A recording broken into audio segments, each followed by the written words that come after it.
Tell me what your life was like before you died.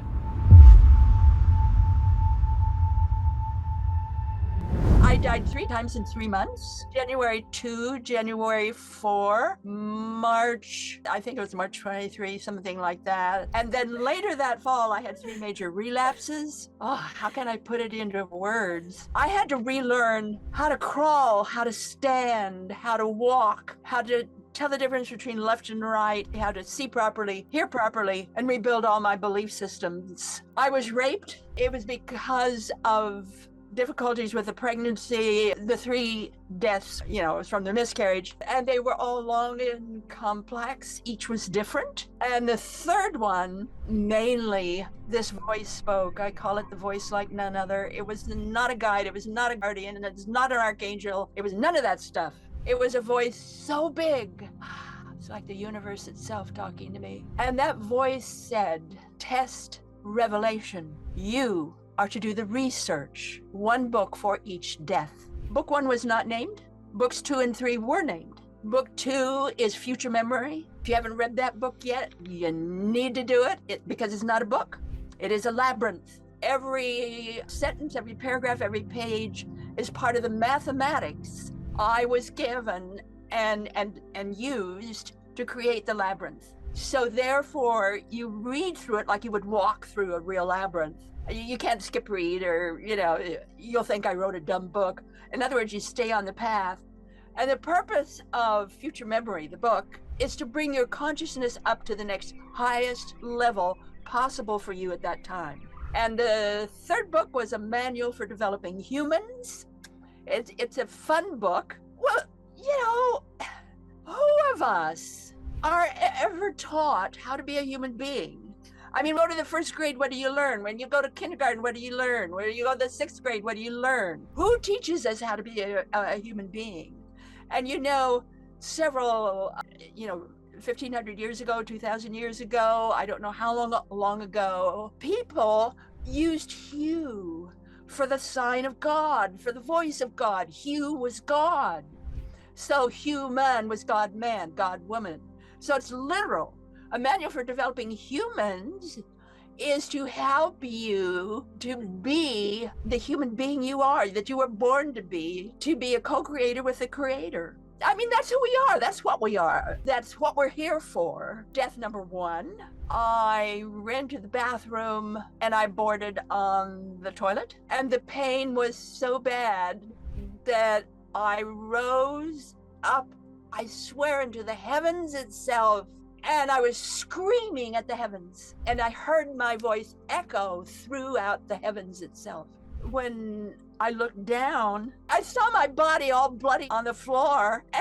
I'm a neatnik because it's all messy, but I kept bumping into the light bulb. And in my case, in my first one, the light was the light bulb, and I kept bumping into the light bulb, and I couldn't figure out why I was bumping into the bulb. And then there came like blobs, like every thought I thought issued a blob in the air, like ink blots, and I couldn't figure out what they were, and I didn't like them. And so pretty soon I found myself jerked back into my body, literally jerked. You got a rubber band and you're stretching it out, and then you let go, and wham. And I entered through the top of the head where your fontanelle is, when you're a baby, and pulled back into my body, back to my toes. You're much bigger on the other side than you are on this side. So you have to squeeze to get back in. Well, I was still bleeding and I couldn't figure out why. So I went to bed and stuffed myself with as many pillows and blankets as I could and went back to sleep. I can always sleep. I'm a cop's kid. I was raised in a police station. They used the field outside of my window in Twin Falls, Idaho as their gunnery range. And I never ever heard them. I never believed my dad that they were shooting guns out there because I never heard one. When I go to sleep, that's it, gone. So, that was not unusual for me.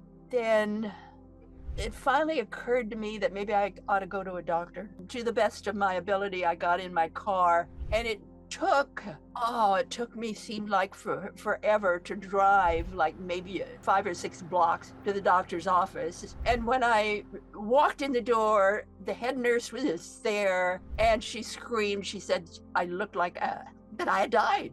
So she rushed me into the doctor, told him everything that happened, and all he did was laugh. He said, "Here you are in this condition at your age, and all we do is laugh," which wasn't very kind. So he gave me a shot in the right thigh vein, which, if he would have read my records, he would have known I couldn't take the shot and sent me home. And it took me almost as long to get home as to get there. And the minute I walked in the door, the bleeding stopped, the hemorrhaging stopped. Like, you turn a faucet and it's gone. But the pain began, especially the right leg. And I thought, well, I'm just going to go back to bed again. So I went back to bed again and instantly asleep, and didn't wake up till the next morning when my daughter was shaking me and saying, should I call the office? You can't come back to work. And I said, yes, call them, tell them I can't come. My legs are lots of pillows propped way high. And that's the first time I ever looked at my leg, right thigh. And it was crimson red. I just couldn't figure out what it was or what was going on. So I decided to call for help. We had a ranch-style house. In those days, you didn't have what you have now. All we had was a wall phone in the kitchen. That's it, period, end of story. So I began to crawl from my bedroom through the living room, through the dining room, to get to the wall phone in the kitchen. And it took me forever to crawl because it was very, very painful. And I made it as far as the dining room. And I died. I died. And I floated up from my body, and lots and lots of things happened. Incredible things happened, being able to see thought, create things on the other side. I had a life review. I had an experience with creation. I had an experience with the void, and then I had the life review. And in my case, that life review included not only what I did, but the result of every thought I had ever thought on the environment, on other people, on the world at large, plus my just being in the earth world, the vibration of my being here, what the causality of that was with the air, with the water, with the ground, with the plants. So I had the whole gestalt of my ever having existed in the earth plane. And that to me was hell, in the sense that nobody ever told me that every thought you think goes out and has a life of its own. Nobody ever taught me that. Nobody ever taught me that my vibration, just being in the world wherever I walked, changes the world or affects the world or has an effect on the rocks, the plants, everything, the air. Nobody ever told me that. And that to me was a shock. Many, many things happened, being very much in the void and realizing what the void was. The idea that there's nothing in the void. It's completely dark, black. There's nothing there. But there is a vibration. It's very similar to when you're making Jell-O, and you've just flopped the Jell-O out of the dish onto a plate. And just as you begin to touch that Jell-O on the plate, you're almost to the Jell-O. There's this happening, this sense, this wiggle. And it's that wiggle that is responsible for creation. It's that sense of movement, but not movement, that all creation comes from. It was just fantastic. And my third one, that was when I met the voice. That's when I was told to do this work. I was not told how to do it or how long it would take me. And the only way I could think of where I could do this kind of work, this research, was to use police investigative techniques, because that's what I knew. I was raised in a police station. I knew police investigative techniques. That's the techniques back in the 40s. So when I was reasonably human, which took a year, lots of things is involved with that. What really helped me to discover who and what I really was in November when I wasn't getting well. The doctor was concerned and my friends were concerned. So they decided together that I should be taken up to Seattle, Washington, to the Mind Miraculous Symposium, and that would help me. And that's exactly what happened. Can you believe a doctor would get up at 5:30 in the morning to give his patient a shot in the arm and lots of, medicine so I could be trucked up? But that's what happened. And went to the Mind Miraculous Symposium, and the first speaker, Dr. William Tiller, physicist at Stanford, his talk was The Eternal Now. And he believed that everything was simultaneous.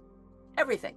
At the end of his talk, there was this great, huge, giant screen, maybe 5-6 stories tall. I mean, huge screen. And on that screen, he flashed up his drawing, his graph of what the eternal now looks like in physics, how you can draw that in physics. And it was the exact same thing I saw in my third near-death experience, exact.